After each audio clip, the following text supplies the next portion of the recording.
मुस्कान university से लौट रही थी। शाम का वक्त था। आसमान में ढलती धूप किसी बुझते दिए की तरफ टिमटिमा रही थी। जैसे ही वह बस से उतरी, उसने देखा कि घर की तरफ से पायल तेज कदमों से बाहर निकल रही थी। उसके चेहरे पर हवाइयां उड़ रही थी, आंखों में डर और घबराहट साफ झलक रही थी। मुस्कान कुछ पल के लिए ठिठक गई। पायल दीदी इस वक्त यहाँ और इतनी परेशान क्यों लग रही है? उसके मन में सवालों की झड़ी लग गई। घर पर इस वक्त पापा भी नहीं थे, सिर्फ नेहा दीदी थी। उसका दिल अनजाने डर से तेज धड़कने लगा। जब तक वह अपने दरवाजे तक पहुंची, तब तक पायल अपनी गाड़ी में बैठकर अगले मोड़ पर गायब हो चुकी थी। मुस्कान की निगाहें उसकी गाड़ी के पीछे गुम होती रही। एक सिहरन उसके पूरे जिस्म में दौड़ गई। वह तेजी से घर की ओर बढ़ी, लेकिन जैसे ही उसने दरवाजा खोला, उसकी आंखें फटी रह गई। नेहा दीदी फर्श पर गिरी हुई थी, चेहरा पीला पड़ चुका था। एक हाथ पेट पर था और दूसरा टेबल के कोनों को थामे हुए वह उठने की कोशिश कर रही थी। दीदी! मुस्कान चीखते हुए उनकी तरफ भागी। दीदी, क्या हुआ आपको? क्या आप ठीक तो है ना? नेहा दर्द से तड़प रही थी, आवाज टूटी टूटी सी थी। मुस्कान, एम्बुलेंस को कॉल करो, बहुत दर्द हो रहा है। मुस्कान, मैं मर जाऊंगी। मुस्कान के हाथ कांपने लगे। दीदी नहीं, आपको कुछ नहीं होगा, मैं हूं ना, मैं जीजू को फोन करती हूँ। नेहा ने सिर हिलाया। नहीं मुस्कान, राजवीर शहर में नहीं है, उन्हें फोन करने से कोई फायदा नहीं, तुम बस एम्बुलेंस बुलाओ। मेरा बच्चा, मुस्कान मेरा बच्चा। ये कहते कहते उनकी आंखें बंद होने लगी। दीदी दीदी, आंखें खोलिए, मुस्कान चिल्लाती रही। उसने तुरंत एम्बुलेंस को कॉल किया और रोते हुए उनका सर अपनी गोद में रख लिया। कुछ ही देर में एम्बुलेंस की आवाज गूंज उठी। मुस्कान ने किसी तरह उन्हें स्ट्रेचर पर चढ़ाया और अस्पताल तक साथ गई। इमरजेंसी में डॉक्टरों ने तुरंत नेहा को अंदर ले लिया। मुस्कान दरवाजे के बाहर खड़ी थी, आंखों से आंसू रुक नहीं रहे थे। थोड़ी ही देर में उसके पापा भी ऑफिस से भागते चले आए। नेहा की सास इंदु जी और देवर सुनील भी वहां पहुंच चुके थे। पूरे अस्पताल में तनाव छा गया था। सबको मालूम था कि ये मामला किसी आम परिवार का नहीं है, क्योंकि राजीव आहूजा इस शहर का बड़ा बिजनेसमैन टाइकून था। नेहा वही थी जो आहूजा खानदान को वारिस देने वाली थी। अब हालात नाजुक थी। माँ और बच्चा दोनों की जान खतरे में थी। मुस्कान के कांपते होठों से सिर्फ एक ही बात निकल पा रही थी, भगवान मेरी दीदी और उनके बच्चे को बचा लीजिए। मुस्कान, ये सब कैसे हुआ? इतनी बड़ी लापरवाही नेहा कैसे कर सकती है?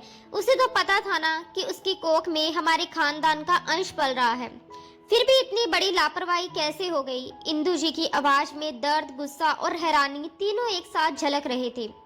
मुस्कान के होठ थरथरा उठे, उसकी आंखों से आंसू झरझर बह रहे थे।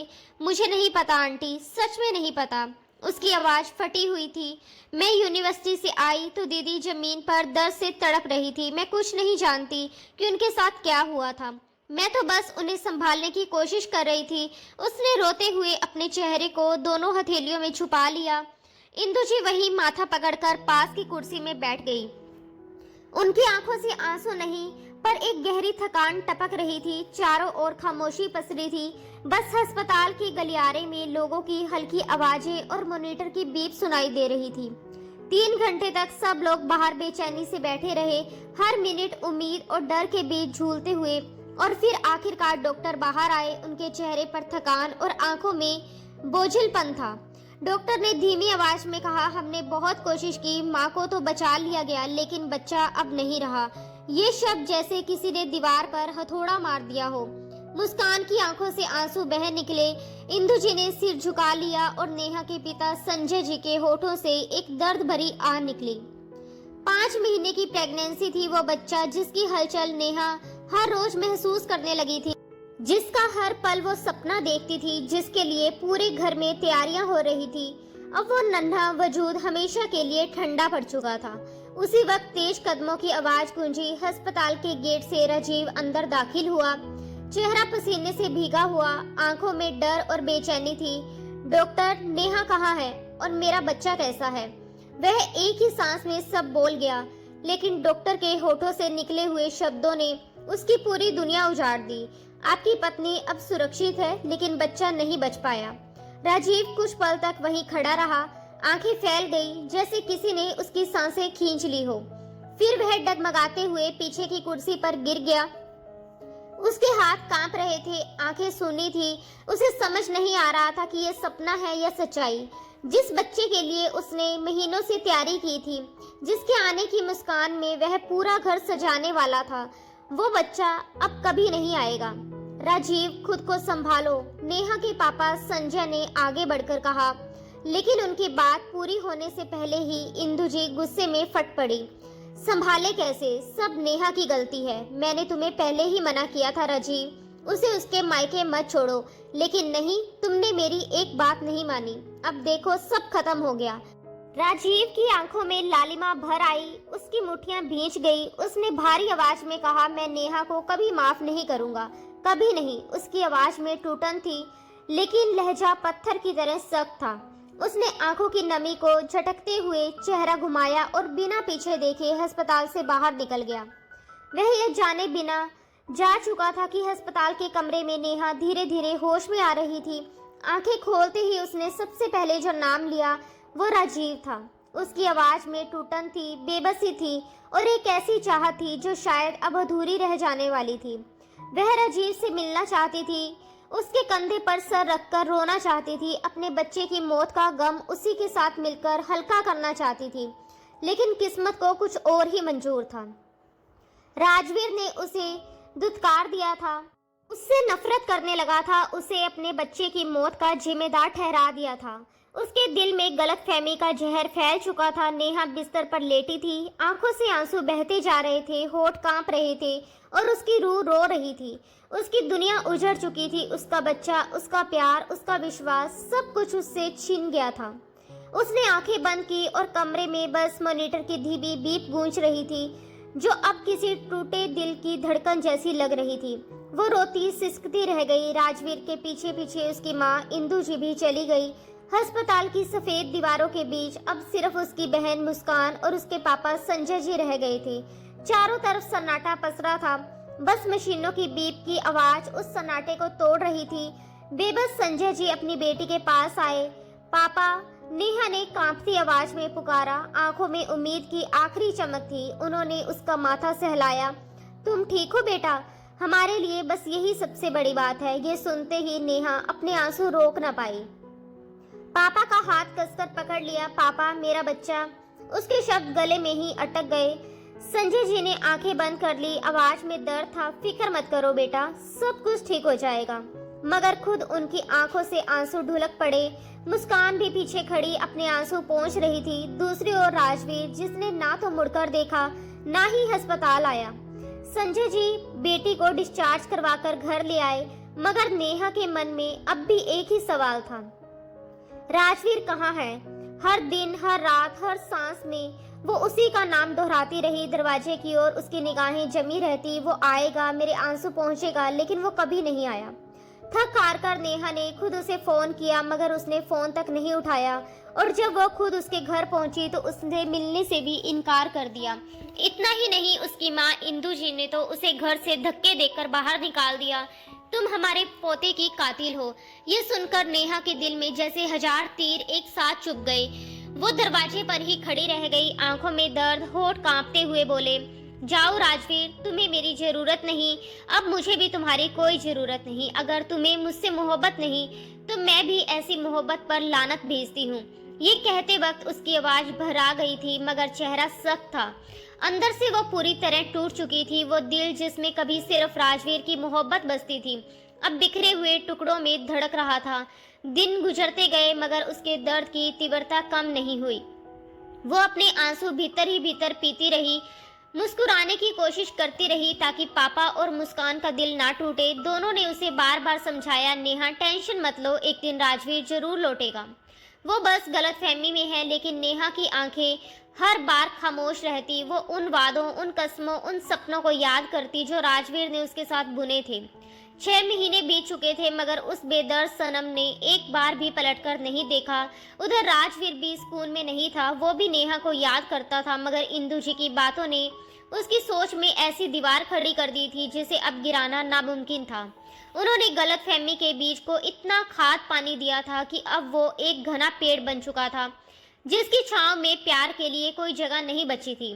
और अब जब उन्हें मौका मिला, उन्होंने ठान लिया कि वो अपने बेटे की शादी अपनी सहेली की बेटी और राजवीर की बचपन की दोस्त पायल से ही करवाएगी।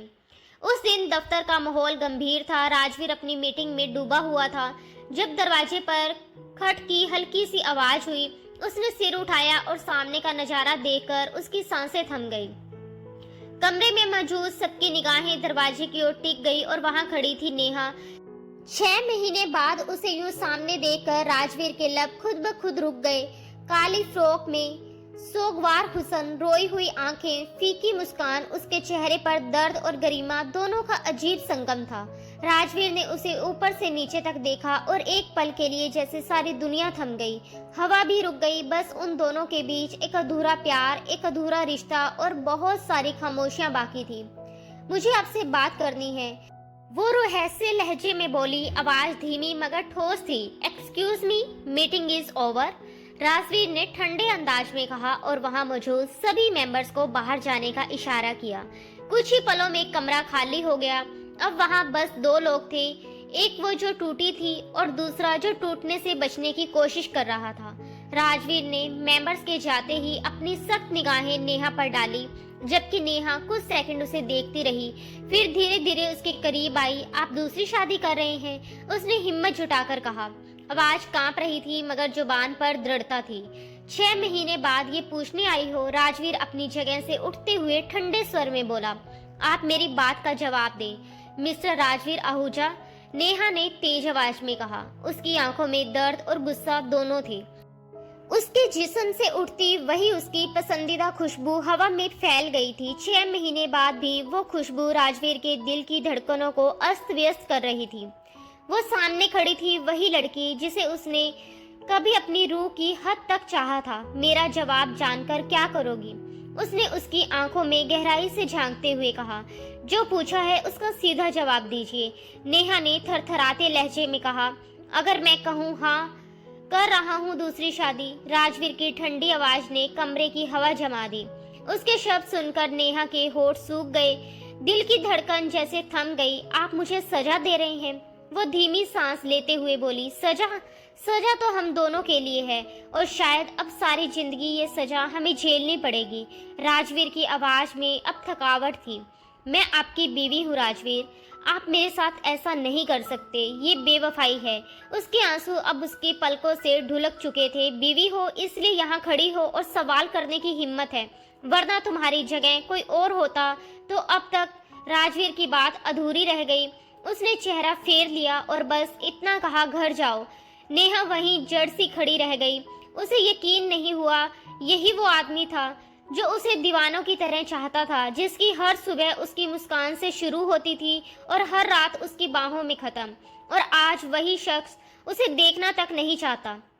इन 6 महीनों में वो कितना बदल गया था। उसकी आंखों में अब मोहब्बत की जगह सिर्फ ठंडापन था। एक गलती, बस एक गलती ने उसकी पूरी जिंदगी उजाड़ दी थी। आंखों से बहते आंसुओं ने उसकी आखिरी उम्मीद भी तोड़ दी। मैं नहीं जाऊंगी, उसने सख्ती से कहा। आपने 6 महीने से मुझसे राब्ता खत्म कर रखा है, ना मिलते हैं ना बात करते हैं। क्या सारा कसूर मेरा ही था? क्या सजा सिर्फ मुझे ही मिलेगी? अब उसकी आवाज दर्द से कांप रही थी मगर उसमें साहस भी था। राजवीर ने उसकी ओर देखा, आंखों में गुस्सा और टूटन दोनों थे। हाँ, तुम ही कसूरवार हो, तुम्हारी वजह से सब कुछ हुआ, तुम्हारी वजह से मेरा बच्चा। वो यकायक रुक गया, शब्द गले में अटक गए। नेहा ने उसके चेहरे पर गुस्से की तीव्र लकीरें देखी, अपने आंसू पोंछे और कड़क आवाज में बोली, तो अब आप इस बात की सजा मुझे देंगे। ठीक है, कर दीजिए दूसरी शादी, मगर दूसरी शादी से पहले आपको मुझे छोड़ना होगा। राजवीर का चेहरा सख्त हो गया।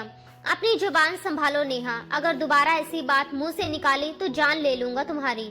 उसने गुस्से में नेहा का बाजू पकड़कर झंझोरा। एक पल को दोनों की आंखें आपस में टकराई, जैसे आग और पानी का संग्राम हो। आप खुद किसी और को अपनी जिंदगी में शामिल कर ले और चाहते हैं मैं आपके नाम पर अपने बाप के घर बैठी रहूं? ऐसा कभी नहीं होगा मिस्टर राजवीर आहूजा। दूसरी शादी से पहले आपको पहली शादी खत्म करनी होगी। नेहा ने बिना डरे उसकी आंखों में आंखें डालते हुए कहा। राजवीर हंसा नहीं, बस गुस्से से बोला, तुम्हारी इतनी औकात नहीं कि मेरे नाम से खुद को अलग कर सको। याद रखो। वह उसके बेहद करीब आया। चेहरे से कुछ इंच की दूरी पर उसकी गर्म सांसें नेहा के चेहरे से टकराई। लगता है तुम भूल गई हो राजवीर आहूजा को, उसने धीमे मगर डरावने लहजे में कहा। मैं कुछ नहीं भूली, लेकिन आप सब भूल गए हैं। मेरा गुनाह क्या इतना बड़ा था कि इतनी सख्त सजा दे रहे हैं? और अगर सजा देनी है तो फिर दोनों को मिलेगी। नेहा ने गुस्से में अपना हाथ छुड़ाते हुए दरवाजे की ओर कदम बढ़ाए। राजवीर ने गुस्से में अपने बालों में हाथ फेरा और उसके पीछे लपका। नेहा दरवाजा खोलने ही वाली थी कि उसने आगे बढ़कर दरवाजे को लॉक किया और उसे दीवार से सटाते हुए अपने दोनों हाथ उसके दोनों ओर रख दिए। उसका चेहरा नेहा के बेहद करीब था, इतना कि नेहा उसकी सांसों की तपिश महसूस कर रही थी। लगता है तुम अपनी जान देने पर तुली हो। अगर अलग होना चाहती हो तो ठीक है। राजवीर आहूजा तुम्हें खुद से जुदा कर देगा। तुम मेरी मोहब्बत के लायक ही नहीं थी। गेट आउट, उसने हर शब्द पर जोर देते हुए कहा और पीछे हट गया। उसकी बात सुनते ही नेहा के दिल पर जैसे कोई बिजली गिरी। उसकी आंखों से आंसू बह निकले। वो समझ गई कि अब सब खत्म हो गया है। वो शख्स जो उसकी जान था, अब वही उसकी रूह से जुदा हो गया है। बिना कुछ कहे उसने दरवाजा खोला और बाहर निकल गई। राजवीर वहीं खड़ा रहा, बस उसे जाते हुए देखता रहा। बाहर सड़कों पर नेहा की कार बेतहाशा रफ्तार से दौड़ रही थी। 2 बार उसका एक्सीडेंट होते होते बचा, पर उसे परवाह नहीं थी। घर पहुंचते ही वह बिस्तर पर औंधे मुंह गिर पड़ी और बेकाबू होकर रोने लगी। आंखों के सामने वही लम्हे घूमने लगे जब उसने पहली बार बताया था कि वो प्रेग्नेंट है। और राजवीर मुस्कान से पागल हो उठा था, जैसे सारी दुनिया ही खुशियां उसे मिल गई हो। मगर एक गलती, बस एक गलती ने सब छीन लिया। उसका घर, उसका पति, उसकी ममता और सब खत्म। उधर घर पर इंदु जी सुनील से कह रही थी कि सुनील, मैंने कितनी बार कहा है मोनिका को साथ लेकर आया करो। अब देखो कितना वक्त गुजर गया। इंदु जी ने ये सब नाराज लहजे में कहा, जबकि सुनील फोन में व्यस्त था। वो बोला भी नहीं, बस नजरें घुमाई। उसने मन ही मन सोचा, मैं उसकी जिम्मेदारी क्यों लूं? मोनिका इंदु जी की खास सहेली की बेटी थी, जो हाल ही में अपनी यूनिवर्सिटी बदलकर इंदु जी के घर के पास वाली यूनिवर्सिटी में पढ़ने आई थी। उसके माता पिता अपनी बड़ी बेटी के पास गए हुए थे, जिसकी डिलीवरी में कुछ दिक्कतें थी, इसलिए मोनिका को उन्होंने इंदु जी के पास छोड़ दिया था। वो लड़की थोड़ी जिद्दी थी और अपने हिसाब से जीती थी। हेलो आंटी, मोनिका की आवाज सुनकर इंदु जी ने मुड़कर देखा। अच्छा हुआ बेटा तुम आ गई, मैं बस खाना खाने लगी थी, तुम भी फ्रेश होकर आ जाओ। इंदु जी मुस्कुराते हुए बोली और किचन की तरफ चली गई। मोनिका ने सुनील को देखा। कितने अफसोस की बात है, मैं वहाँ तुम्हारा इंतजार करती रही और तुम आराम से घर आ गए। तुम्हें जरा सा भी एहसास नहीं कि मैं कैसे घर पहुँची? मोनिका ने दुख और गुस्से से भरे स्वर में कहा। सुनील ने बिना किसी भावना के उसकी तरफ देखा और बोला, मैं तुम्हारा एहसास क्यों करूं? कोई ठेका नहीं लिया मैंने तुम्हें लाने ले जाने का।